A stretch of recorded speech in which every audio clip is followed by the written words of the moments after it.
good, all my hoopers and hoopettes, and welcome back to season 2, episode 3 of TUF Buckets. Everybody give it a clap. Everybody give it a clap. Everybody clap it up, clap it up. Thanks for the enthusiasm, guys. I appreciate the enthusiasm, real talk. All right, guys, we are back with another special episode. Appreciate you guys tuning in. This is, like I said, season 2, episode 3. We are rolling, man. We are rolling. Right to my right of me, all the way to my right of me, I got my co-host, Addison. Say what's up, Addison. What's going on, guys? Happy to be here.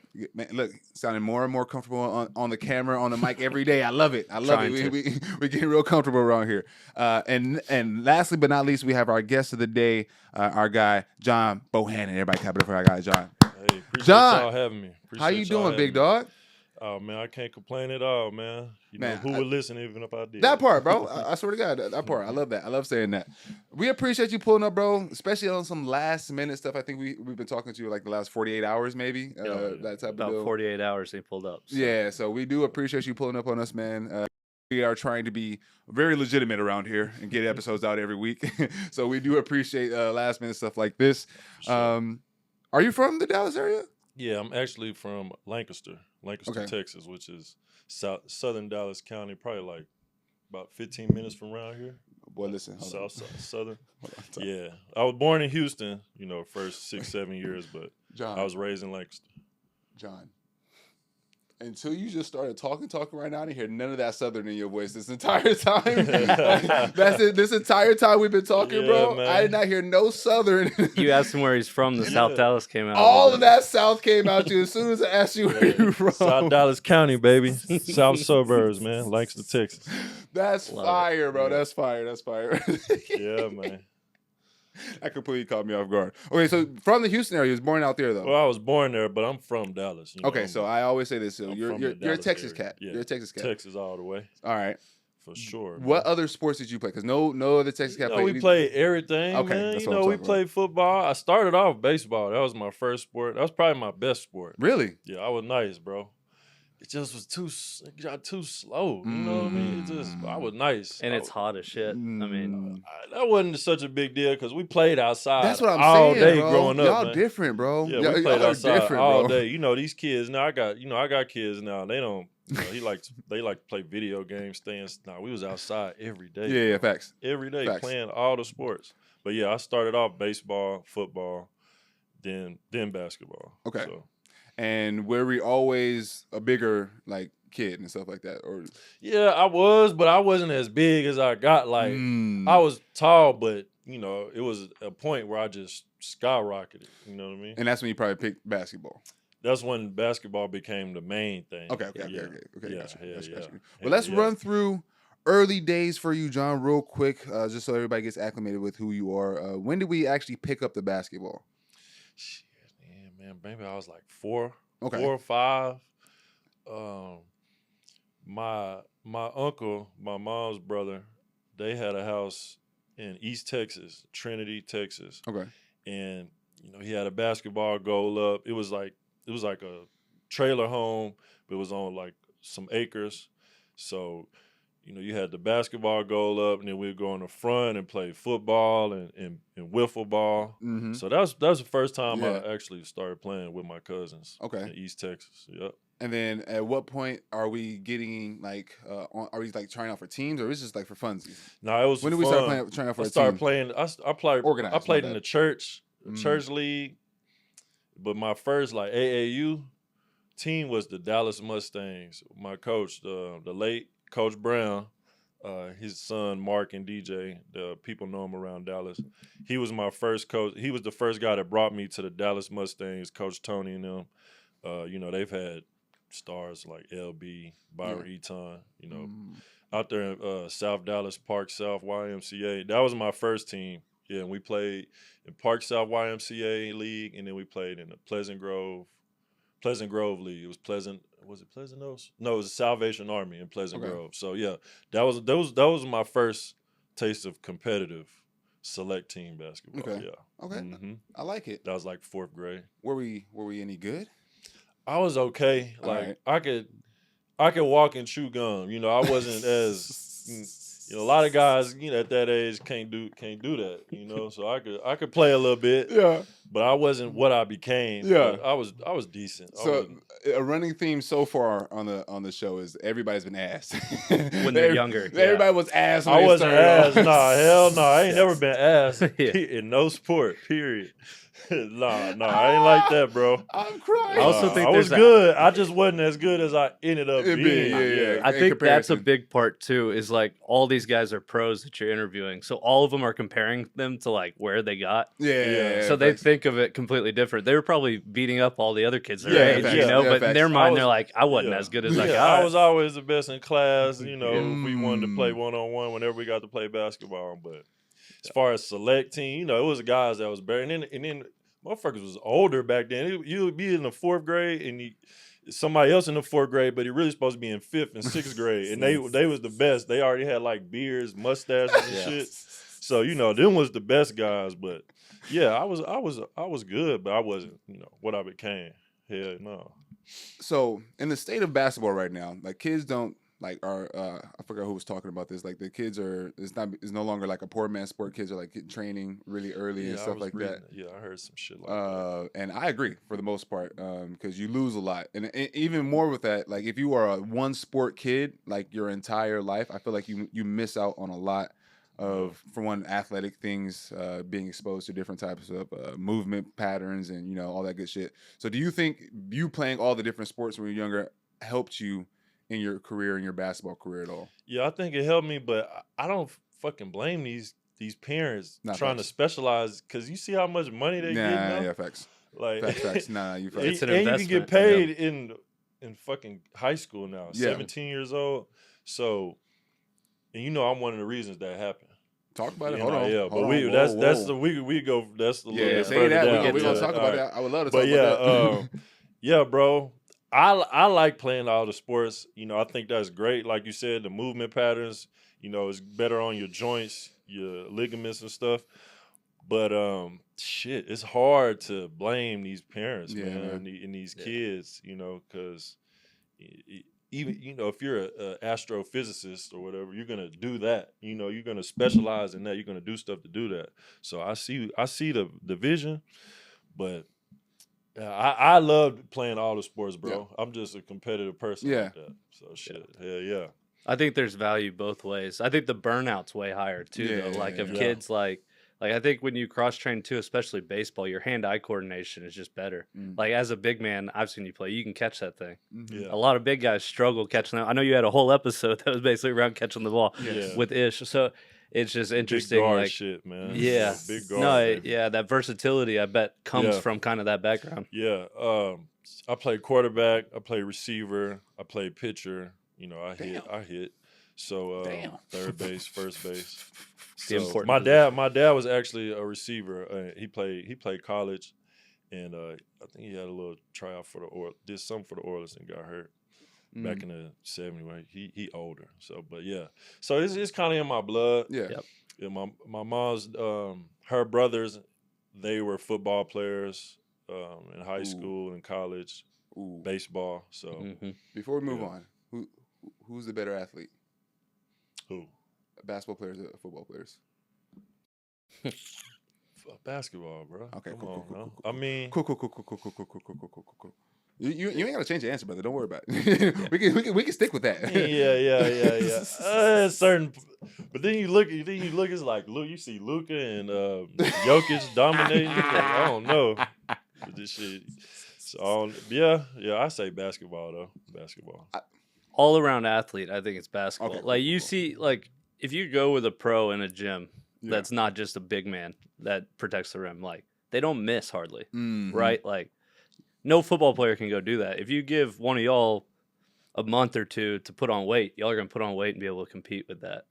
But if you give them a month, they're not going to be able to shoot like y'all or dribble like y'all or understand the skill rotation. That's kind of the skill. Or just like natural rotations and stuff that you do just off instinct. Like there's so much of basketball that's just about playing and repetitions that you don't even think about. That's a good fucking question, bro. You got to – it's now that I think about it, it's harder because you got guys like Dion and – So I will say this: in an overall, if we're talking about just go grab one. You can't talk about the higher limits because obviously if we compare LeBron to anybody, we're gonna be like, oh, LeBron. But if you go grab your average football player and your average basketball player, I think the athletic attributes that a basketball player can produce right then and there are probably a little bit better than the quick twitch. I can go really fast for like 2 seconds type shit that football can do. And I'm not hating, maybe a little bit. Like I don't want no problems in the comment section. It's okay. Like I don't want to start nothing. I'm just saying, it makes a little sense. And I got proof over here. You got to play football. He said it. He said it first. And I didn't say it. We grew up playing football. We fuck with football players, man. Not facts. In Texas, you can't have that rivalry, or you would have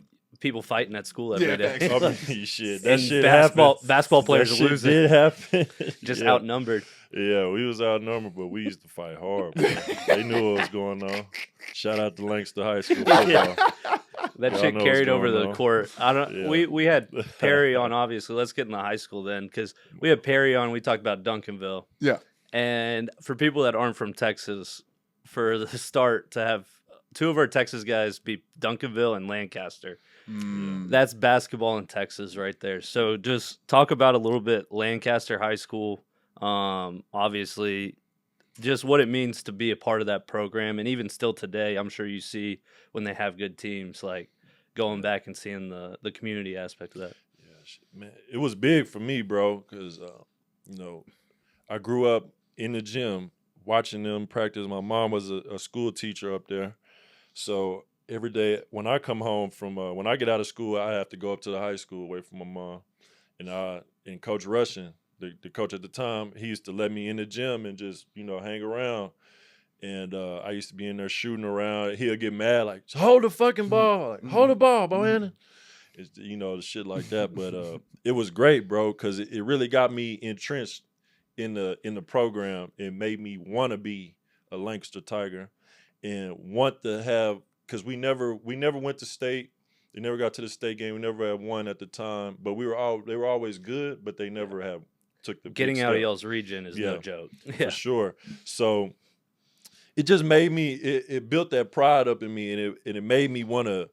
It made me want to beat the shit out of everybody around here, and then win state, and then they can never say that shit about us again, and some real Lancaster shit. Like that's how it was, bro, growing up. And then once I became old enough to play, and I think, as you can see, we really just took it serious. Like we didn't back down from anybody, and we wanted to beat everybody. And if we couldn't beat you on the court, we probably trying to fight you after the game. Shit, we gonna get us a win somehow. We gonna win some way. So, and that was the mentality we had. And it just, and I think that started.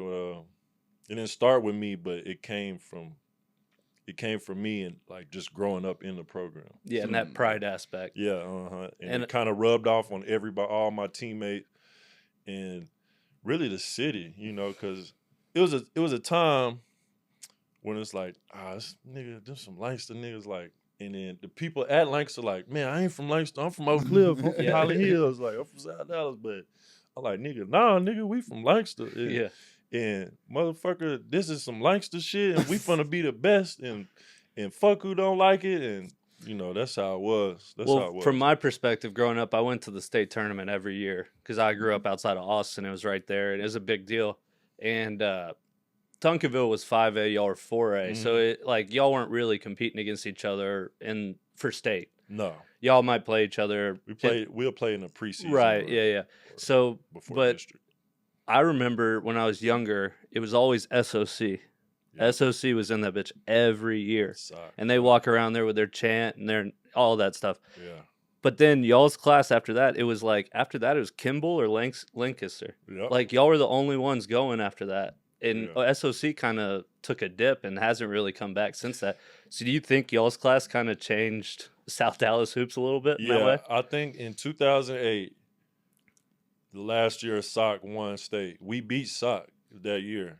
I had a good game. I was just watching it the other day. Somebody had it on live, and I think that was a turning point, bro. 2008. The next year, because they had Big Bobo Morgan, Tosh Shaw and them. They won that year, but we beat them. We were like number one in the area. We just couldn't beat Kimball that year. I think that's the only team we lost to. We probably went like 30-3, and all 3 losses was to Kimball. Shit was crazy. They had a squad too, though. They did. But I think that was kind of the turning point right there, bro. When Coach Doug and when Coach Farron Douglas came, and that was 2008, and shit. Ever since he been there, we just been the top contender in whatever. Now we're in 6A, but we've been in top contender in 5A, 4A, 5A, whatever division we've been in since. So. I am a California native. What the hell is the 4A, 5A? How big is the schools? When we were in high school, it used to be just a 5A, 1A to 5A. Okay. 1A is like the farmtown schools. They got like 40 people in the whole school. Gotcha. 5A would be the Duncanvilles, the Allens. Yeah. And then 4A is usually, actually what's crazy about 4A, now it's 5A, is a lot of the inner city schools that have a lot of talent were actually 4A. And so that's what we're going to get to. Houston, Yates, and Lancaster, both teams have guys still making money playing basketball. That was 08, 09. And they're both 4A schools. And Yates even got down to 3A at one point. But, yeah, let's talk about that game a little bit. So our boy Bo, he played in the most attended high school basketball game in Texas history, still to this day. I was there, sat the second row. I snuck the tickets. We had a little system. But I sat second row. It was a big-time game. But Houston Yates, again, for people not from Texas, as far as Houston basketball goes, they were the staple at the time. Yeah. Third Ward High. Big-time coach, Coach Weiss. They press. They're loud. They're obnoxious. Their warm-up alone is kind of intimidating. But can you speak a little bit about that game, what it meant to you kind of being on that stage? And then I know y'all lost, but 12 points, 23 rebounds. We're debating 10 to 8 blocks and 4 assists. Pretty efficient from the field as well. Doing it on that stage. Man, it was just the build-up to it, because you got to realize in 2009, coming back my junior year, we were the number 1 team preseason in the state. So I mean, we saw it. We didn't even know who Yates was for real. We from Dallas, like we from up here, like we don't really know what that shit is. So we wasn't worried about them, but as the season progressed, we're seeing this team from Houston. I think they skipped us. We lost some games, and they went to number 1. So we're like, oh, okay, Houston Yates, okay. We were always checking the papers back then or the internet. And we got to the regional final. We lost to Kimball again. And then we saw Kimball go play them, and I think Yates blew them out pretty good. We're like, damn, this Yates team is legit. We didn't even beat these guys. These guys blew the doors off of Kimball. So that next year, the hype was already just built up. Yeah, they were number 1, we were number 2, and we knew we were practicing for that press. We started practicing against it probably like halfway through the season, like during district, because we know we're gonna have to play. We know we're gonna have to go up against this. So yeah, and by the time the hype was just built up so much, because I think we only had lost 1 game. They were obviously undefeated, number 1 in the nation. It was just the hype, bro. They were scalping tickets for $200. I was outside that. I promise you. This shit. What the fuck? This shit, the Willie Warren and all that shit. The SOC winning all their championships from to 08, and coming up on this game, Duncanville was number 1 they were supposed to be number 1 one year, like 2009. Yep. All this shit led up to this game, and then that's what led up to Ball is Life, all the stuff you see nowadays, all these, because they seem like, it was DeSoto was 5A state champs that year too. So Dallas was. Yeah. So at this time period, everything is just active right now. You just got a whole lot of good players and a lot of good. Bro. The hype was just real. There's never gonna be another game like that in high school in Texas. Period, bro. And I think an important aspect of it too is it ended up being Dallas Houston, which most end up being that way. Yeah. But it was they met in Austin. That is the center point. Yeah. It was the whole state that cared about basketball was this game is going to be legendary. Joe Young, Bo. Like, there's just dudes, Brandon Peters. Like, there's dudes on both sides that made a living playing basketball and played Division I basketball, and it was just standing room only, man. It's still to this day, I think the Frank Irwin Center, UT, never filled out the arena as much as that game. Never, bro. That's crazy. Like, Kevin Durant was playing at UT at that time, like the year before. You know what I mean? That's crazy. And they beat the Kansas UT attendance when KD was there. They beat that from a high school basketball game. That's wild, bro. Legendary game. Time out. And he had 23 fucking rebounds. I was about to say time out. Let me understand what the fuck is going on right now. Whoa. You're in high school when this is going on. Yeah. Hold the fuck on. The most so at the time, did you know that? When did you figure it out that it was the highest? Shit, I just looked up. It wasn't an empty seat in the motherfucking arena. And that's crazy, bro. It was great, man. It was great, bro. It was everything. It was everything I knew it was gonna be, and I was ready. That's what I can say. Like it didn't phase me. I can't even imagine. It was everything I knew it was gonna be, and it was fun. It was some of the most fun I've ever had. But it, just on that stage, man, against competing on that type of stage in high school. Yeah, that's fire. When you think about it now, it's like, wow, that shit really happened. Yeah, if you go through that in high school, you can't see too much. I wasn't even thinking about that. I'm just like, God damn it, we got to beat these motherfuckers. Right. Like, and we going to and I just knew we was, and then it happened how it happened, but yeah, bro, it was big. It was big time, and shit. I'm blessed to be able to be a part of that. That's fire, bro. Yeah. No, real talk. And I think anybody, like, there's a big group of people like my family that it's like a yearly thing. We go to the state tournament still to this day. Like, it's a family thing. Yeah. And you go and you sit in these sections and you meet different people every year that are similar to you, that are like that. And no matter what, every year that game gets brought up. Yeah. Oh, were you here in 2009? You watched Lancaster, Yates, and Austin? Like, and now it's in San Antonio. It's just crazy to see the legend that game has become. And it's like, a lot of times it gets inflated. Yeah. And it's like, no, like that shit was really like that. Like, damn, bro, that's fire as hell, bro. Yeah. Because it's in the Alamo Dome now. I don't think it's ever It's not the same. It's not gonna be the same, but I hope they can move it back. Me too. South by Southwest is what messes it up.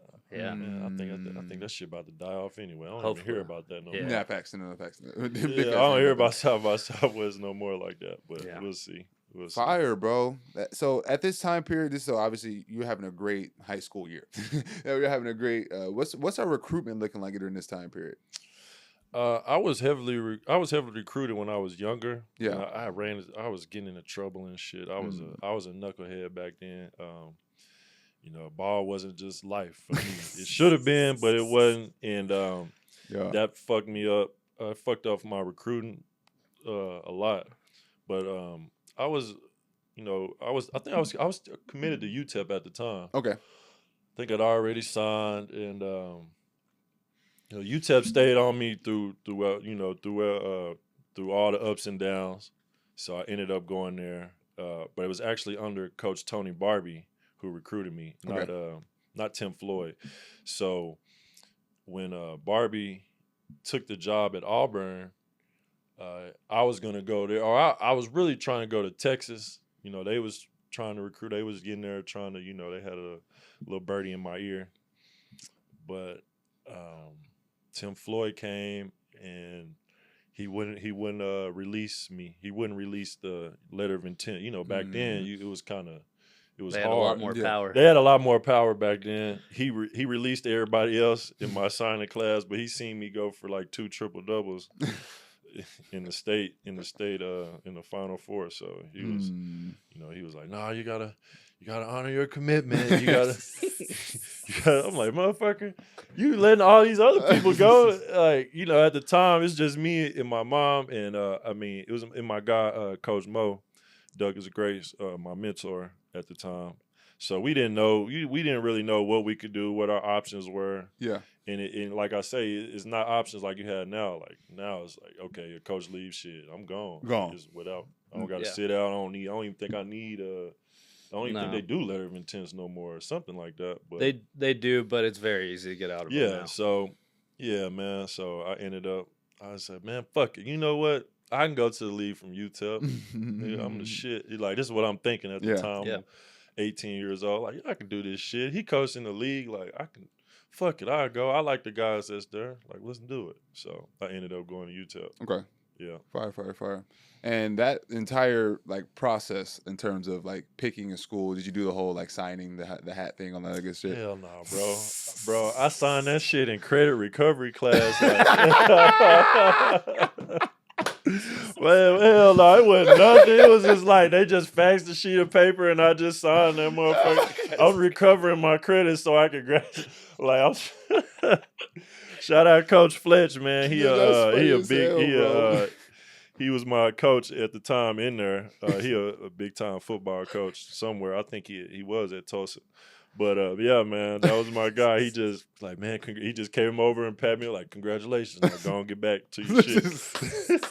Hey, go on, get your apple today. That's hilarious. Yeah, I ever told you about my high school thing, right? Like my ninth grade year didn't count because I went to that private school. So I was in a similar boat. Like I finally was getting Division I recruitment and stuff like that, getting letters coming in and shit like that. I'm excited. I'm like, oh boy, listen, it's up. You know what I'm saying? I was about to be the first like guy from my school ever to go like Division I. Like it was about to be one of those type of things.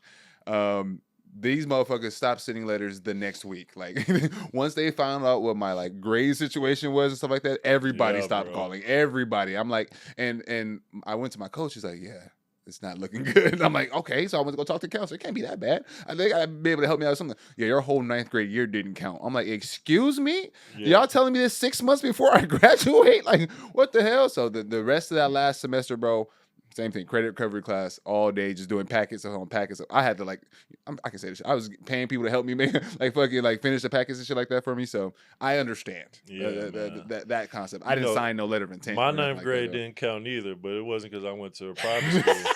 It's because I wasn't going to class. Boy, ninth grade was so goddamn fun. Boy, I ain't lying, man.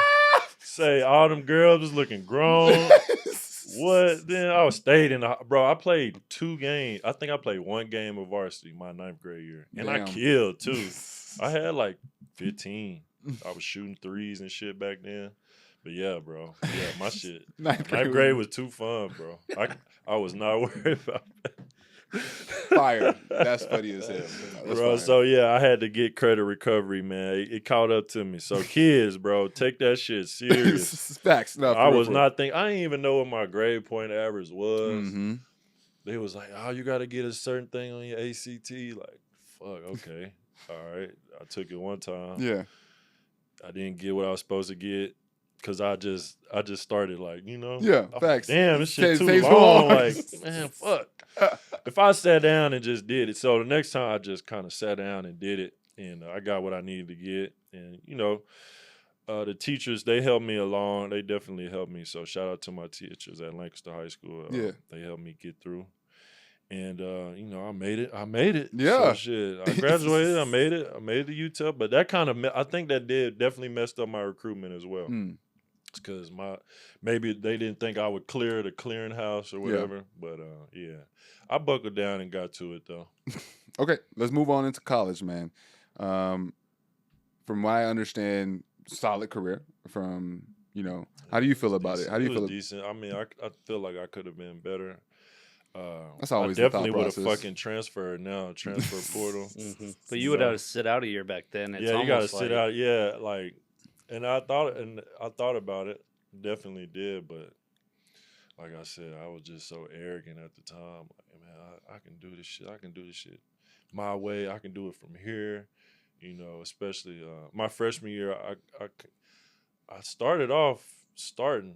You know, I started a handful of games. So, and I was on the oldest team in the nation at the time. Word? We had like 9 seniors at UTEP. Damn. 2010, 2011. So. You know, so I was feeling good. I had some good games against Michigan, Texas Tech.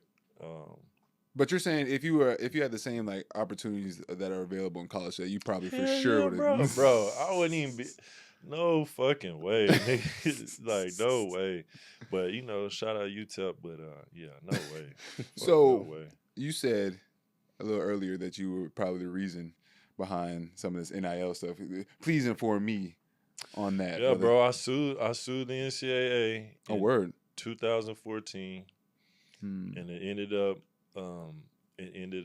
leading to California starting the NIL, and that's what kind of just jumped it off. Oh shit.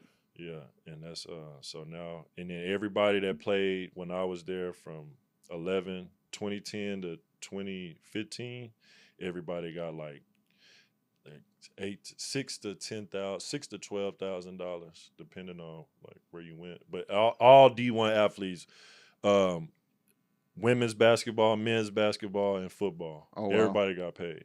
Yeah, man, I'm paying more niggas than Trump around this. Yeah, man. But yeah, so and that's what led to NIL coming. Word. But you can look that up. It's John Bohannon versus NCAA. Damn, you're welcome, motherfuckers. Yeah, you're that's what I'm welcome. saying, You man. young Hey, holla at me, motherfuckers. man. You know, you niggas getting fucking $1 million a season.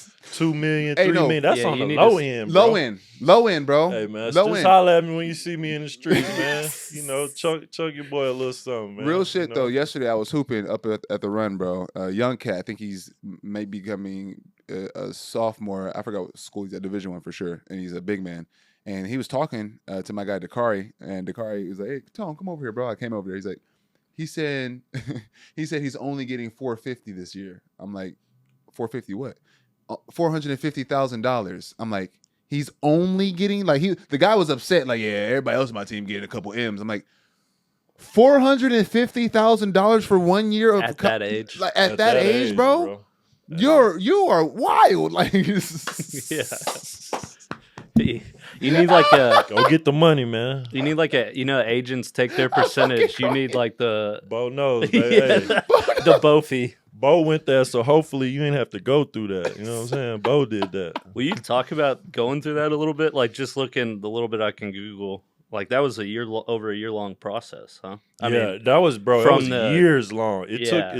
got just the court case alone though took yeah. over a year. Yeah, it was years long and years to make a decision. I think it really got official in 2019 wow. or 18. So that took yeah. that was a years long process, bro. But what was it exactly that you were suing for? man, the name why can't I'm in layman's terms, why can't I profit off my name? Mm-hmm. Why are y'all selling my jersey in Target? You know, it doesn't have my name on the back, but it's my number. Yeah. In Target and Walmart in the bookstore. I'm not seeing know none of they it. know who Jersey Bro, we was like, luckily, you know, I had some hustles going on, but if it was just led up to basketball, bro, it's just like your scholarship contract, you getting like $230 to live off for a month. Yeah. Like, come on, bro. Come on, my nigga. We can't. Well, I'm busting my ass. But like that's a full-time job. no, and for you sure. going to school and you got like a full school plate and you working out every day. Like it's a full-time job, bro. I mean, I'm blessed that it happened, but come on now. All this money this school getting and we're getting $300 a month after, you know, we appreciate the room and board and all that, but come on now, y'all. We can't go out like that. The So light I'm bulb happy that clicked in my head was real. So of course you know they have money, but I didn't realize how much money schools really had until the numbers they started bringing out on what they're willing to pay, like up front. Like you don't have to fight me about this. I'll give you this off. So that means you have a lot more money to give if we just push a little bit more. I'm like, damn, bro. So that's 100+ years of y'all making this type of, you know, realms of type of money, unhindered, like for like 100 years, like you guys are making big money and shit like that. So, kids, I'm gonna keep talking shit. I'm extremely jealous. I will forever be extremely jealous. But at the same time, make your goddamn bread, man. It's lock the fuck in, like he said. Lock the fuck in. Lock in. I'm gonna keep telling. I'm gonna say this every time I get a chance. Lock the fuck in. There's so much money out there in this game of basketball right now. You can be, and now in Texas as a senior, you can make money off your name. Make money off your name. It's fucking crazy. Baby. You have the opportunity. Lock the fuck in. That's dope, bro. And when you do make that money, go ahead and send it over here. Yeah, man. Just send me, you know, a percentage, dog. I don't need no big percentage, man. I want everybody to eat. I love that shit. You get a 0.5% of everybody. You live it right. It's the kid that did right here. Come on now. But yeah, That's man. fire, bro. Yeah. But yeah, UTEP was, man. We had the number one attendance attended like home games in my era. It was like number 1 or number 2. That's fine. So, you know, it was a great atmosphere. UTEP's a basketball school. And it's like for El Paso, I mean, that's all they have, kind of. I mean, they got the Chihuahuas, but they got the thing, and that just happened, like, you know, when I was in school. So we was the main thing in town. You know, of course, you know about Glory Road and the 1966. So there's a lot of tradition and history there. You got Tim Hardaway, Nate Archibald, guys like that went through there. So it's a great school to hoop at. You know, especially back then under the old rules. So yeah, it was good.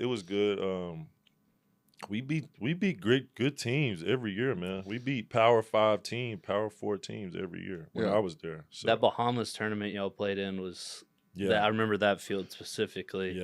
Yeah. When we beat Tennessee, lost to Iowa, and lost to Kansas by 2, I think. Mm-hmm. Yeah. What conference is this again? What conference El Paso? They were in Conference USA. Conference USA. This is back when Conference USA had some real hitters. I actually wanted to bring that up a little bit. Yeah.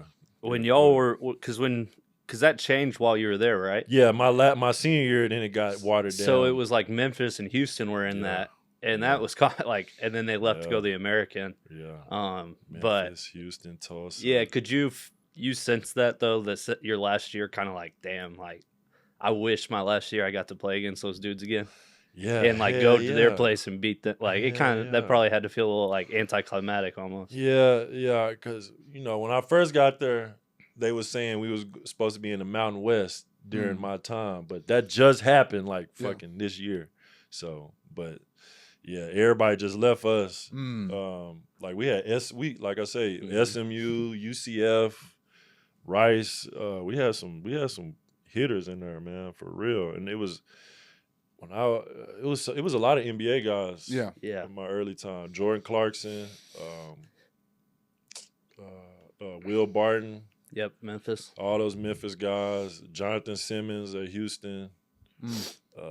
Man, Houston used to have Joseph Young was at Houston. Before he went to Oregon. Yeah, bro. Yeah. Shit. It was Conference USA was tough back then. Yeah, it was a lot different. And y'all's non-con. Tim Floyd didn't back down. Oh yeah, anyone. Tim Floyd. Yeah, you know we're gonna throw that bullshit boxing 1, triangle and 2 at you. You know all that fluky shit. What was it like playing for Floyd? Man, he was a great defensive coach. He taught me everything I know on defense. Like, and I'll say that he really helped sustain my pro career with the defense because you know. But offensively, we could have been a lot better, for sure. He could have let me rock out a little more, but you know, that's what everybody say. And he's an old school minded coach. Yeah. You know, he wasn't. I saw where the game was headed. But I saw where the game was headed, bro. Yeah. Big man shooting threes. Well, you were kind of like on the precipice of that because you were really versatile, especially for the bigs that back then. Yeah, that's what I used to shoot threes. Like, bro, I grew up watching KG and Dirk, bro. You know, so that was my that's what game I wanted to be like. You know, and then I just seen this motherfucker Kevin Durant. Like, damn, he's my height. I always want to be 6'10", 6'9", and doing all that, and I can do that too. Like, so that's kind of those were my examples. So, but with Tim, with Coach Floyd, he's more. He was still, like you say, old school. Like, throw the ball down low. We need a post presence and Bo, you're the only one that could do it, so you got to do it. I don't want you shooting threes and all that shit. Like, you don't really got to dribble the ball because we're gonna give it to you down low. I'm like, coach, bro, like I can do everything. Do you think, in that sense, that you say he helped you a lot in your pro career defensively? Do you think he might have stunted your growth a little offensively? Hell yeah. But it's me too, though. At the same time, because I still should have been working on my game. Maybe I could have shown him more. If you like more that, like when I'm in the gym, and more time in the gym, because he always said that like the pros he had was always in the gym, like OJ Mayo, DeMar DeRozan, those guys. And maybe I should have did more to show him that, like, hey, coach, like, look, motherfucker, I'm shooting 100 of these every day. I'm shooting 300 threes. I'm shooting, off the dribble. I'm doing all that. Yeah. So yeah, I can't blame him per se. I'm gonna always come back to me. But his system, like it was old school, you know. Yeah. It wasn't like the new how it's kind of more pace and space. Yeah. Man, I'm actually really happy you just said that. I'm always just gonna bring it back to me because I feel like that type of mindset is probably why you've had such a long ass fucking career. And you know, we talked about it a little bit earlier before we started the show. That's what I'm most interested in because I am in that precipice right now, trying to figure out how to prolong and maintain not just a career I want to be in. You know what I'm saying? Yeah, Like, for sure. Actually want to be a part of this, you know, enjoying what I'm doing and stuff like that. And the mindset of, yeah, bro, like, why am I going to blame him, this, that, and the third for my shit? It all comes back to me and my decision making, what I do. I think that's extremely important. Just a shine light on that. I know we're not done with your college stuff at all. Yeah, man, you got to do what your job entails. Like, what does your coach want from you? Like, some places, like in Asia and stuff like that, you gotta do it all. Like, nigga, we need 20, and 10. like we need you to be LeBron out here. Like in some cases, it's like that. In Europe, it's not so much. It's kind of, you know, I didn't really play in Europe. Like, I only played in Europe 1 year, I think, 1 or 2, but it wasn't my kind of style. It's nice to have that long of a career to forget. Yeah, that's so nice. But yeah, bro, it's just kind of. I just think defensively, I was just so like wired in defensively. I think coaches just always love that. I'm talking. I know where to be.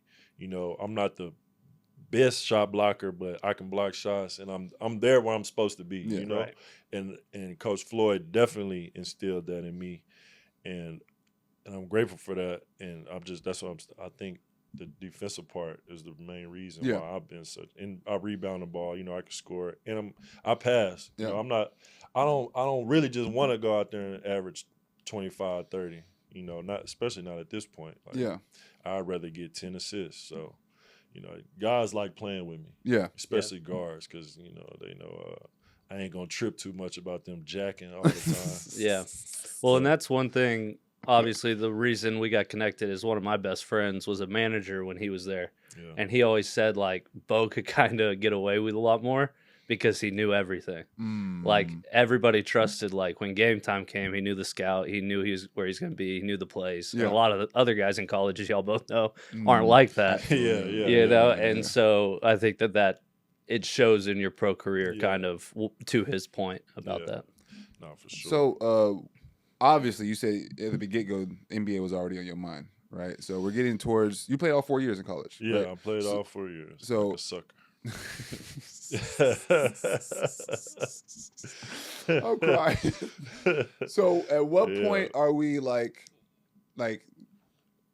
Well, obviously, we already decided we're gonna go. Like, what is the process like after the last game of your senior year? We're getting ready for the league. What's our thought process? How's that process going? We're thinking we're about to be high pick? Yeah, I'm thinking like, now I'm gonna just walk in here and just do this shit, you know, just go walk into these workouts and just kill. Mm-hmm. I wasn't ready, bro. I wasn't mentality-wise. I wasn't ready. Like, I didn't know what it really took to how you need to have your body, your mindset, you know, your cardio level, like that part. All that shit, bro. I just wasn't ready. But I was at the time. I was just so arrogant. And I could get away with a lot more shit, like he was saying, just because I'm 6'10" or whatever. But man, that everybody's fucking 6'10". Everybody's an athlete, super athlete, strong, and they're training for this. Yeah, and they're doing drills specifically for this. So yeah, man, I thought I could, you know, sneak in maybe the second round or something like that. I'm like, nah, I ain't gonna. There's no way I'm probably a first round pick.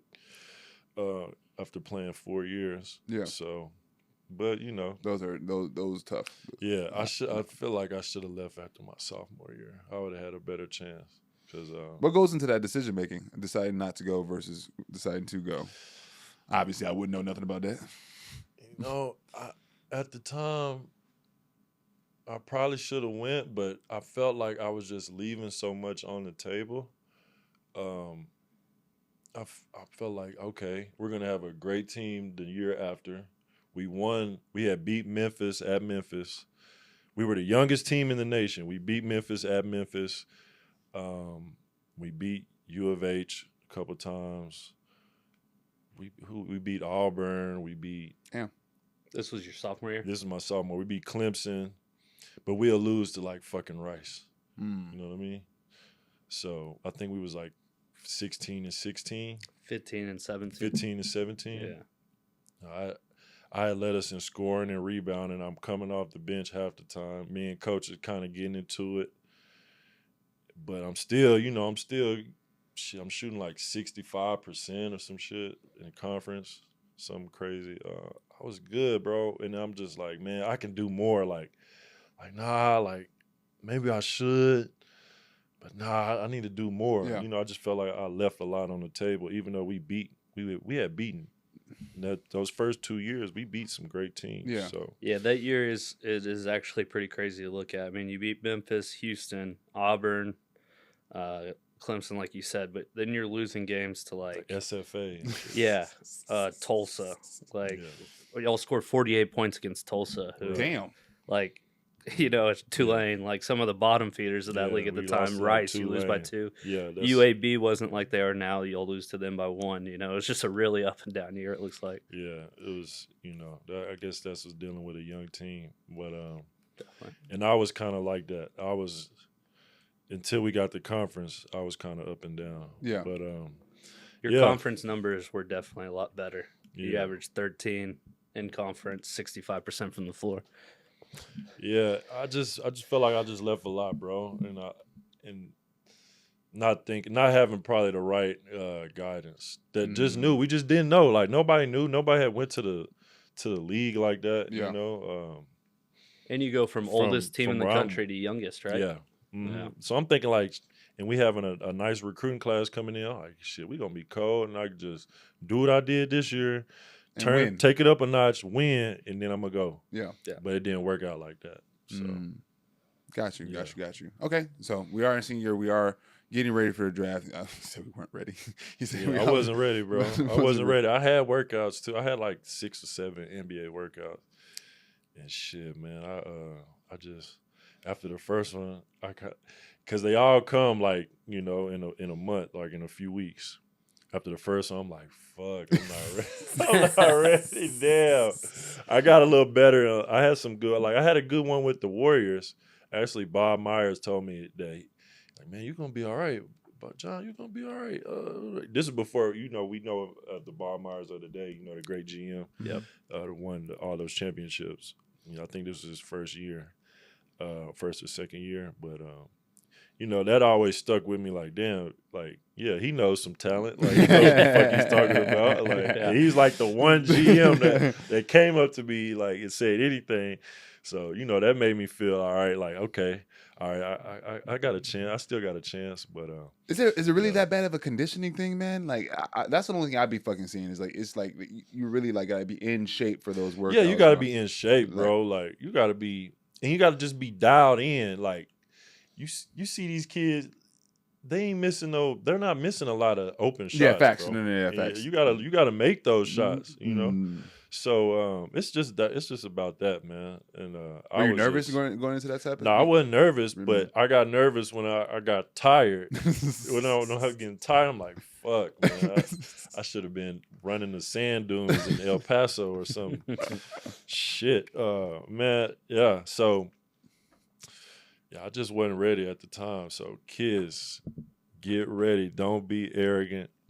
Get your ass in the motherfucking gym and work, man. Work. Especially when it comes to conditioning. Yeah, man. This is a job interview. Yeah. These are job interviews, bro. Yeah. And I'm coming in that bitch like, fucking nigga, I'm John Bohannon. Like, nigga. You can't do that, man. Man, humble yourself and put your best foot forward, bro. Especially if you're not fucking going out there averaging 20 and 10, like, you got to do it. That part. Yeah, that part. I think people fail, the kiddos fail to realize, man, I have a guy I'm working out with right now. I'm not going to give no names, in high school. Yeah. And it is the most frustrating thing I've ever dealt with in life because he wants days off or like and shit like that, or just like a couple, oh man, I just had a game yesterday, I'm going to take a day. What? excuse me? Like, you're gonna do what now? Like, and he's also one of the guys that thinks he's extremely fucking good. I'm like, yo, bro, like, I don't think you understand how many levels there are to this shit, bro. Like, I work out with you. You're not making 10 shots in a row. Like, I've never seen you make 10 shots in a row. There's guys right now, probably younger than you, who are hitting 40, 30, 50 shots in a row on a regular basis type shit. Like, it's different levels to this, and they just don't fucking understand. I'm like, it's different, bro. Man, man, it's levels to this shit, y'all, for real. Big time. I got through with it because I'm just talented. I got some nuts, you know, and I'm tall. So shit, I got away with a lot of shit, but the shit catch up to you, dog. Hey, bro, we clipping the fuck out there because I'm happy he said that. I be getting in arguments with Biggs all the fucking time, bro. Like, you're blessed, brother. Yeah, it's true. Shit, I mean, a lot of these tall motherfuckers can't play. They can't play dead. Play. That part. So shit, yeah, I ain't talking about y'all. Y'all niggas is trash, nigga. But nah, like I just roll out because that's where I came from, bro. We didn't have trainers. Yeah, we just rolled the ball out and played. Yeah, you know what I mean. I think that aspect gets lost a lot now. Like that's how I was a point guard, and I swear the reason I was a good passer is because I go play pickup. Yeah. And you figure out, all right, this guy helps, the ball goes there. Yeah. This guy helps, the ball goes there. Yeah. You know, like, I go by this guy, he's going to back pick me, so I got to put it in front. You know, just those little things you pick up playing, and you don't pick that up going against a cone or a trainer that's predetermining what you're going to do. Yeah, I saw LeBron. He was talking about that shit. Like, we used to just, like, how he used to just play pickup. We didn't have trainer. Like, I didn't have no fucking trainer for real. Like, and I wasn't trying to do that shit. Like, like, I did it. If I was training, I did it on my own. Now, that's another thing Coach Floyd said. He's like, man, it's the lonely hours in the gym that you got with yourself. Like, you don't need all that shit. All that cones. And I mean, that's cool. It's cool to, like, refine your game. Yeah, it can serve a purpose. Yeah, like, when you're going into NBA workouts, like, you need some of that stuff because that's what they're going to put you through. And that's what you need for your interview to put your best foot forward. But, man, when you a kid, you got to learn how to hoop, bro. 2-on-2, 3-on-3, 21, 25. Well, we call it 25 or 21. Like, yeah, man. So when I was in Europe, bro, the kids never, like, ever, like, played as many games as we do out here in terms of AAU. Like, they will, like, a week of practice for, like, 2 games, like, throughout the week or something like that. And it's the opposite way around out here. Whole lot of practices and drills and all that good shit, and then you go play 50 games in a matter of, like, 3 weeks or some shit like that, and, like, don't get a chance to really, like, a lot of these AAU teams practice once a week and then go play 5 games on a weekend. Yeah. It's like these players need the development more than they need a game. Yeah, that part. Yeah, so but we hitting that. It's like we need the hooping, but we also definitely we see what the Euros are doing and how they just practice. Like, it's got to be a mix of both. Got to be a mix of both. It's got to be a mix of both, man. Definitely. But because and it's a lot of fugazi trainers, dog. Gimmicky ass shit out here, for sure. A lot of gimmicky ass shit. And I say this shit all the time because I'm in the content space of, like, making videos about my workouts and training people and shit like that. Like, you almost have to be gimmicky sometimes to retain, like, people to watch your videos. Like, if I just go on a video and say, like, yo, every day make 50 pull-up jumpers, right? 25 to the right, 25 to the left. Ain't nobody liking that. Ain't nobody watching that video. But if I say, I put a chair here, do a double here, spin behind the back, side step, you feel me? Cone in your hand, switch the cone, and all that everybody shit. gonna watch, engage. Oh man, thanks for the drill, bro. That's gonna make me so nice. And, like, that's the only way people are fucking interacting these days. So people don't realize the fundamentals is. That's it. Literally, that's it, bro. I get scored on. The only time people really give me buckets are very simple catch and shoots, jab. You're a little far away from me. Then anybody who's trying to play with the ball in front of me or trying to do too much, I'm locking that shit up. And I feel like most people are locking that shit up. Yeah. The real scorers in life are people who have a little bump, little fadeaway, little nudge, get to their spot. That's it. That's the get best. to their spot. Get to the spot and rise up and be fake. Get over here. Like, those are the best scorers. But I've never met. Of course, you'll have those guys that can hit those type of shots, but how often are you maintain? I'm one of those guys. I take crazy shots all the fucking time. My percentages be ass sometimes. You feel me? So it's like the most simple shot. Oh, you one of those, huh? He is. You jacking in the run. Hey, you said He's never seen a shot he don't like. I be getting them up. Tough buckets, baby. Bro. Tough buckets, baby. It's in the name, brother. It's in the name. All right, man. Real quick, I want to get into your professional career now because we be talking. We be talking a lot. NBA is still on our radar, even though we're not our fucking our draft process didn't go as well. Yeah. We still think we're Fuck getting into no, the fucking I league. didn't go- yeah. Hell yeah. Then I had like, damn, I'm really out here like this job they offering like $4,000 or $5,000 a month to go to fucking Ascatagascan or whatever the fuck, Saskatchewan, wherever the fuck. Like, man, what the hell? Yeah. So I'm like, man, damn, what do I want to do? Fuck it, I'm gonna try D League. It was the D League at the time. So me and my agent, he was like, yeah, I think you should do, we should try this. Just go for a year and see what happens. All right, bet. So I ended up going to the D League, getting drafted. I forgot what, I think second round or something.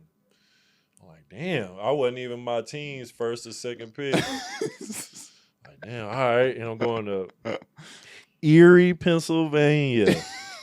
Shit, man. Y'all ever been up there? Hell no. Man, hey, shout out Erie, man. There's some ugly motherfuckers out there, boy. I don't think I seen one. I don't think I seen one pretty. I probably seen 1.5 pretty girls my whole time there. Shit, boy, there's some ugly motherfuckers out there. God damn, but hey, shout out Erie. Never forget Erie, dog. But yeah, hey, you talking about snow? It snow every day, bro. Fuck. That's hilarious. That's funny. And I'm going from the it's Sun by one of City. the Great Lakes, right? So the wind's probably just coming right. Bro, Oh, it yeah. is ridiculous. Like, I swear to God, it snowed every day. Like, no bullshit. Every fucking day. That's why they're ugly. They stay closed up. They don't show skin. But hey, boy, them motherfuckers know how to drive in that snow, boy. It's like nothing. It's like a normal day out here. Yeah. Fucking feet of snow on the ground, foots. And man, bro, hey, shout out Erie. But yeah, I got drafted by the Erie Bayhawks, and I played with ended up who was on that team was Seth Curry. Word. Yeah, Seth Curry, Peyton Siva from Louisville. Man, shout out Peyton. Yeah, shout out my boy Peyton. Your boy.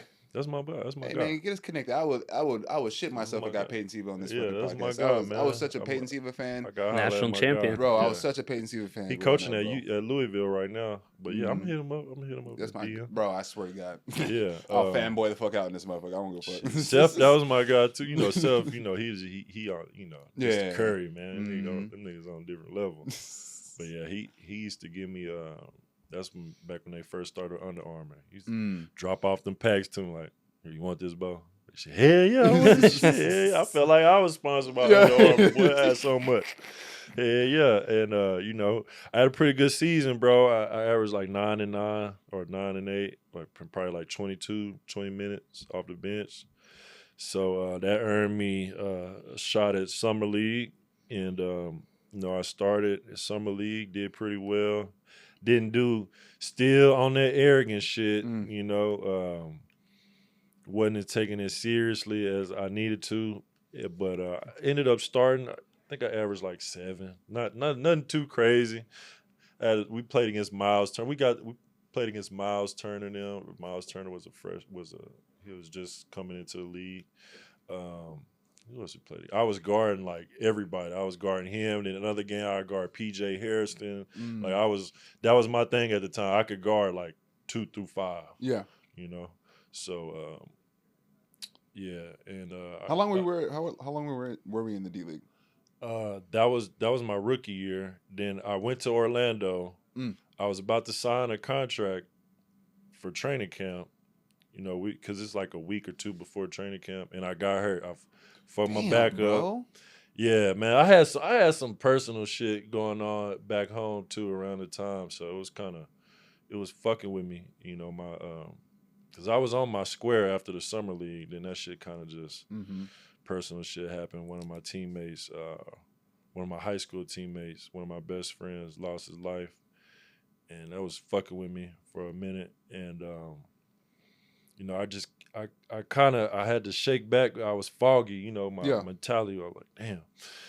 But so I got out to Orlando at the same time, and I fucked my back up because I wasn't working like I should have been. Yeah. I'm feeling fucking. I was feeling all type of crazy shit. So real life steps in, and it can, if you let it, it'll mess you up, take you off your path. So, but that's life. You know, you gotta persevere and be strong.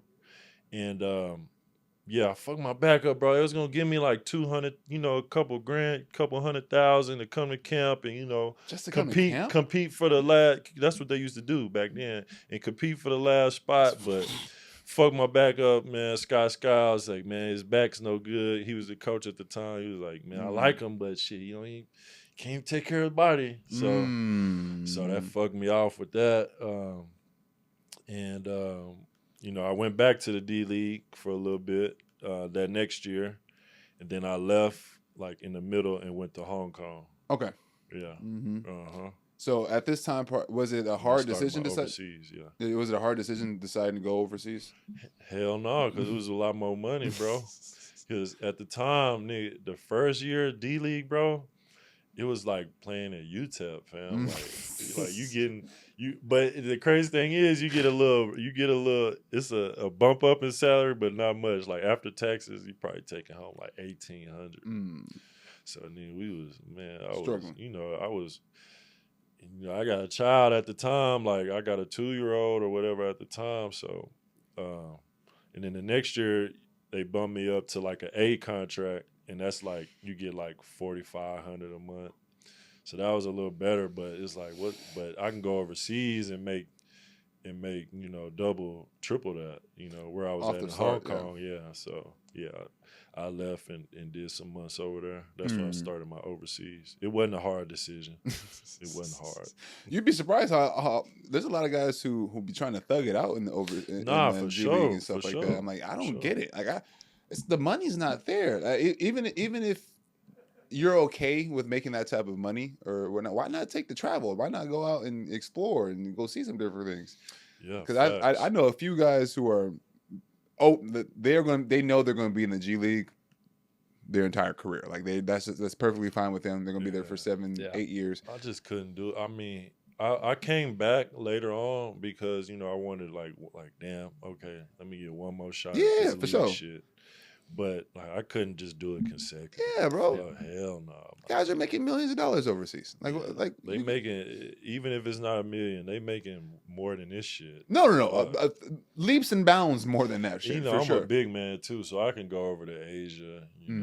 Tap into that market. Best market. It's the fucking best market. Yeah. So I'm gonna fuck about Europe. Shout out Taiwan, baby. I swear to God. Taiwan. It's the best market, bro. I don't care what nobody says. Fandom is better.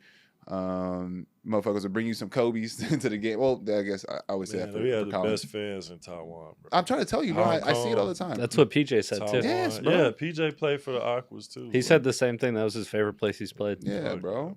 Yeah. Taiwan. Shout out Jordan, Middle East, Lebanon. Lebanon too. Yeah, I heard like good stuff. Dubai. Are you gonna go to UAE, you try Puerto Rico? Oh man, they've been man. Why is that such a spot now? Who went to Puerto Rico and gave everybody all this money? Puerto Rico always had money. Really? Hell yeah! Ever since I've been pro, I've always had like. I feel like just the last 3 guys. years, bro. Like it's been booming with ex pros, like ex NBA guys and shit like that. I Like don't for know, real. Boogie just got kicked out that league. I definitely saw that shit. I definitely saw that shit. That shit was funny as fuck. And he's completely in the wrong. He's completely in the wrong. Yeah. He's completely in the wrong. I don't give a fuck what he says. Like, I get it, bro. I get it. Like, but you wilding, bro. You fucking wilding, bro. Hey, that's how they do in them Caribbean countries. The fans they get involved. Yeah, bro. They'll fuck around and riot. Yeah, they'll start a riot out there. So, hey, but shit, yeah. He's over there right now. My guy Emmanuel's over there. He went. I think his last season was his first season was last. Emmanuel Moutier. Yeah, that's my guy. Yeah. I played with his brother. Talk to the camera. Tell his ass to get in the fucking show because his punk ass will watch the shit and not come on the show. He said, "Man, what's up, bro? Thank you, bro. My like, nigga, come on to the show. You could have sat right here next to me." I just God, man. Shout out John Mike, his brother. That's my guy. Oh yeah. Good people. Good people.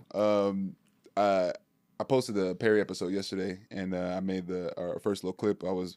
Perry had said the toughest buckets and shit like that, and then Emmanuel said, "I don't know why he's lying to you." And he said that in the comments, right? So I replied with a reel of me giving him buckets because of all the times I gave him buckets over the last few months and some shit like that. So that's gonna incentivize him to come on the show real soon, so he can talk his piece for sure. Yeah, he he's real good friends with my younger brother, Micah Seaborn. So, okay. Yeah, they kind of grew up together. So yeah, that was my introduction into the league. And then once I saw him get over there, I just started noticing everybody that I watched at some point in time and was a fan of, high school and college, they're all in Puerto Rico. JaVale McGee's up in Puerto Rico. I'm like, yo, where did they get all this goddamn money from? I know guys are over the United there. States. That's part of the United States, so they got some money. That makes sense. You know what I mean? I literally thought it was like, because I know a whole lot of like companies go out there to like start businesses because the taxes and stuff like that. So I figured it was one of those type of things. Like it just felt really random that Puerto Rico would have probably the highest paying market right now. Puerto Rico got that sack. That bag over there. Hit me up, man. I get in shape. Let's go. Let's go. I've been asking y'all for 11, 12 years now. Sorry, though. Sorry. 12 years is how long you've been playing, right? 12-year career? Something like that, yeah. Is that all overseas or just in general since you left college? In general. Okay. In general, yeah. How many more years you got? Man, I might got a couple more years. I don't know, man. Probably gonna get into scouting here pretty soon. So professionally. So we'll see how it go. What's been your favorite spot so far?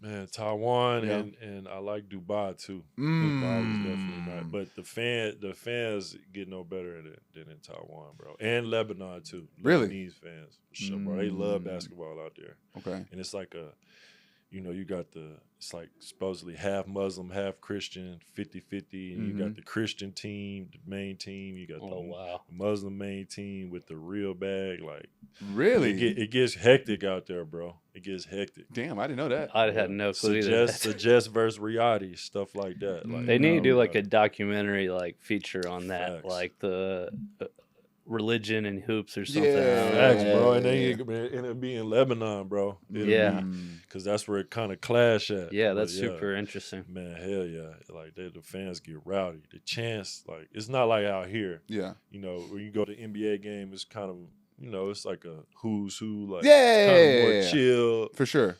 Out there, boy, they with it. Like, so. They wearing their running shoes to, they wearing their get active fit to the games out there. They're not trying to dress to impress out there. Yeah. they on you. If you're on the opposing team, they on you. They on your neck, so. Yeah, it's great. You played obviously in front of some big ass crowds, obviously, in your career. When you retire, do you think you're gonna miss that? The fandom of the game? Yeah, bro. I miss that shit.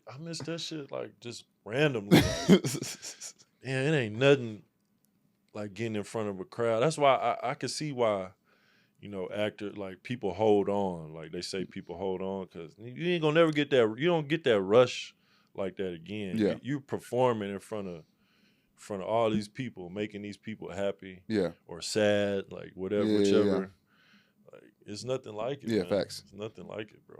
So I missed the shit out of that. You ever heard the saying? Mega preacher. Get that type of audience. Start one of these like TD Jakes in them, man. Shit. To get that type of vibe back. You know what I'm saying? Yeah, bro. There ain't nothing like it, man. That's funny as hell. That's a great I'm thinking about that shit right now. That's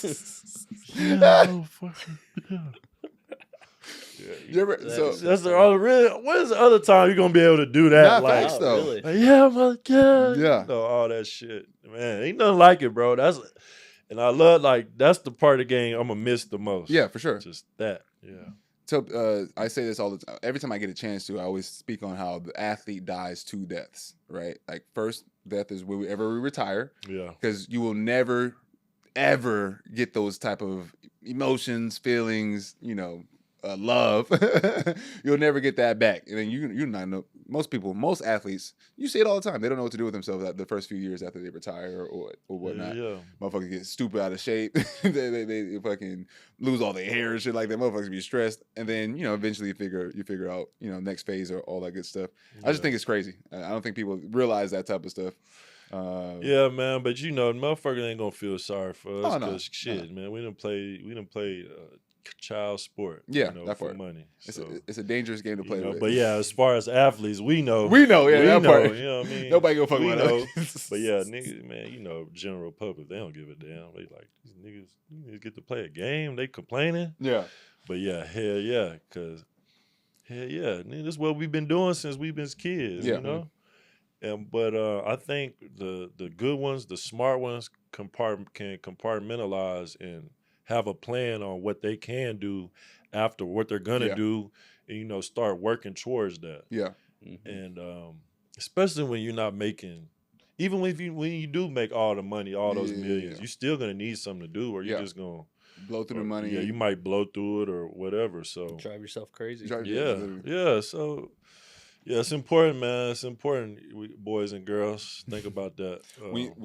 Because it's coming. The ball gonna stop. And it will stop. And when it stops, are you gonna stay in shape after it stops? Man, shit, probably not. Probably not. I ain't gonna hold you. Shit.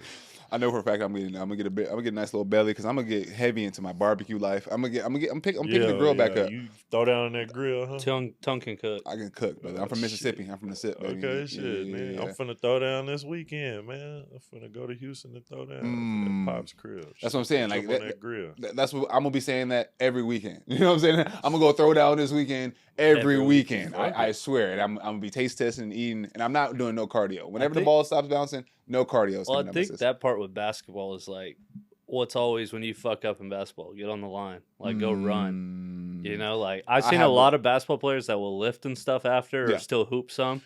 But how many of them you see that just go on runs that like fall in love with running? My relationship with running is terrible, bro. No, it's the same. I swear when I quit playing after the year I was a walk-on and I just like stopped playing for a minute because I had messed up my ankle. I knew I had to rest. And I thought I was always naturally skinny, right? Mm-hmm. And then I look in the mirror one day and it's college. I'm drinking like shit. I'm eating like shit, like staying up too late, like just living a bad life, right? And I just remember looking in the mirror like, oh God, I can gain weight. Like I thought it's the fucking miles I've been running playing that stupid game. Hey, your boy Keaton thought the same thing. Yeah. That motherfucker was skinny. We've talked about that many times. I look back, I was like, damn, motherfucker. Hey, Keaton. It's like, wait, this beer does have calories in it. Shit, I didn't realize.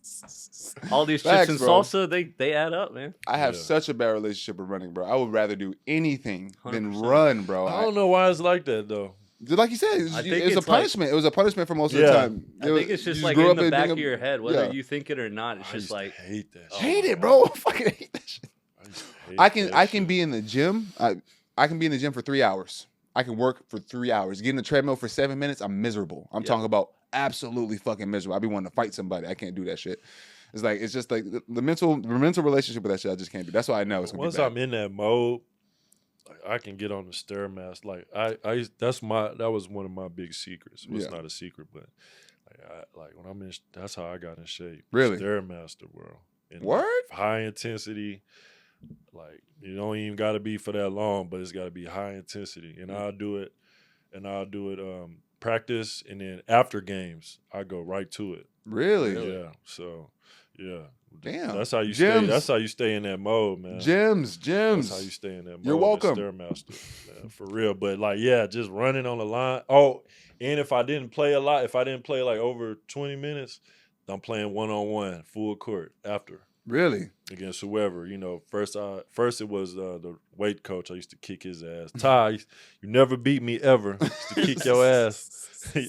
And then the other guys, the other younger guys started gravitating towards it if they didn't play. So, man, you just got to find little tricks. You started that in college? No, I started that as a pro. As a pro in college. I was going to say, because I think I've seen a few guys in college that do that, and I'm like, that's a pro mindset. Nah, right? But I should have been doing that. It really is, and like guys that can be that disciplined and do that in college. Because like you win a game in college, bro, go out. Like outside. That's the first thing I'm thinking. Outside, like, all right, what's the move, right? Like, and to have that, like, no, I'm gonna go get a lift in or a workout in, and even like you see it in the NBA, if you're around it, or pros in general, like. The 13th guy on the bench, like before the game, he's getting a full ass workout. Yeah, hell yeah, 1,000%. Like, and that's same at the Division I level. Like the guys that aren't getting it, you're getting a workout in because you're not getting the reps today. Yeah, like we had a shoot around and that, so now this is your time. And I think like that consistency is something young kids and college players until they're forced to do it don't understand. Don't really realize that for sure. Man, and motherfuckers gotta have that shit, bro. You gotta have that because if somebody else doing that. And you might be better than him talent wise, but when the rubber meets the road, he gonna kick your ass because he's stronger. He's more well conditioned. Yeah. So it's something that I wish I would have did it in high school. You know, just had that type of mentality. Yeah. Because man, that shit adds up, bro. Yeah, those extra workouts adds up, bro. They stack. And it's needed, man. Shit is needed, man. Get on that motherfucking Stairmaster, man. It's crazy how get on your push-ups and your pull-ups and Facts, do all yeah. that shit, man. And it's a full package. I was listening to Dwayne Wade on an interview the other day say like, until he was in his 30s, he ate like he was 18 years old still. Mm-hmm. And he swears like looking at like LeBron's his boy, right? Different beast, but he's like that dude since 18 was taking care of his body. Yeah. And he's like, I broke down like so quick, even though I was doing everything else like him. But just the nutrition, like one aspect can be fucked up, or you're neglecting, and then it comes to bite you in the butt. Like I'm feeling that shit now. I turned 30 this year, and this is the first time in my life where I really have to watch what I'm eating because like I'm not burning that shit off as fast as I used to, or it's not. Like you feel me? Turned 30. Well, you turned 20. We turned 30. Yeah, man. But yeah, bro, it's definitely you can't fucking drink soda and it's fucking ass chips and my thing is nighttime, bro. Anytime whenever the sun goes down, I need sugar. I just need a whole bunch of fucking sugar, sugary drinks all night and stuff like that. Yeah, you tell like, all right, go in the gas station, get me a slushie and some with them sour worms. Yeah, that was my go-to, bro. Like, but yeah, it's not much of an excuse now because, like I said, we was living like some of these cats was really living off $300 back then. Yeah. So, but nowadays, they should have all like we didn't even have a cafeteria. That part. We got one meal a day. You know, appreciate the one meal a day, but. Shit, what about, we high level athletes. Nutrition, taking care of your body. Now we had good facilities, but yeah, it's not much of an excuse no more, man. So just shit, motherfuckers gotta go get it, man. You said you have a kid, right? Yeah. Are they in sports? Yeah. What? Well, my oldest boy, he live in El Paso. He he's kind of slow. I think he'll catch on later. Okay. You know what I mean? He's tall though. He's big, but he just ain't got it all the way right yet. But, I always wonder what that relationship is like for guys who are really basketball guys, and just see their relationship with their kids, how much they want to put it on them versus how much they want to let them figure it out on their own. And all that good stuff. Because you have to do a little bit, in my personal opinion, I feel like you have to do a little bit of both, bro. Like, I don't want to force you to play something, but you're going to do something constructive. And I'd rather it be basketball. You know what I'm saying? So it's like that nuance. Like, yeah, if he wanted to, I don't put him in every sport, me and his mom. So, he just kind of, he not receptive to it right now. Yeah. But when he comes with me, we in that gym. Yeah. And he gets better, he gets a lot better than when he came. But it's more consistent. I think once he comes and lives with me permanently, then we're gonna really crank it up. But right now he kinda he'll be in 5th grade next year. Okay. So he kinda chilling. He's not the natural like I was, but he can get there. Shit. We done seen a lot of guys, like you say, a lot of guys weren't good at all. No. I'm trying to tell you, everybody's on everybody who's came on the show so far, like, didn't make the team type, not good, until they were like a junior or senior in high school, and then they ended up having, super long careers and stuff like that. So it's definitely there. Yeah, it's a lot of these guys from Dallas wasn't on shit back then. But they turned out good though. They turned out cold, boy. That's fine. Yeah. Okay, let's start wrapping it up. I got a couple questions, tough bucket wise. I'm saying, gotta ask you the tough bucket questions. Then I'll let you get up out of here. Because I don't know, did you guys hit any traffic on the way in here? Mm-mm. It was beautiful. Yeah. I had no traffic. It was the quickest I ever got here from Fort Worth. I got here like 35 minutes. It was beautiful. Oh, yeah. Okay. So let's get some more of that. Get the fuck up out of here. Biggest tough bucket. I'm sure you know what a tough bucket is. Yeah. That you face in your career so far. And the caveat and the parameters of the question, they cannot be someone that everyone already knows. They can't be fucking An under the radar. Under the radar, you know. I was for sure finna say Embiid, Joel Embiid, but okay, rightfully fucking so. Let me think about it.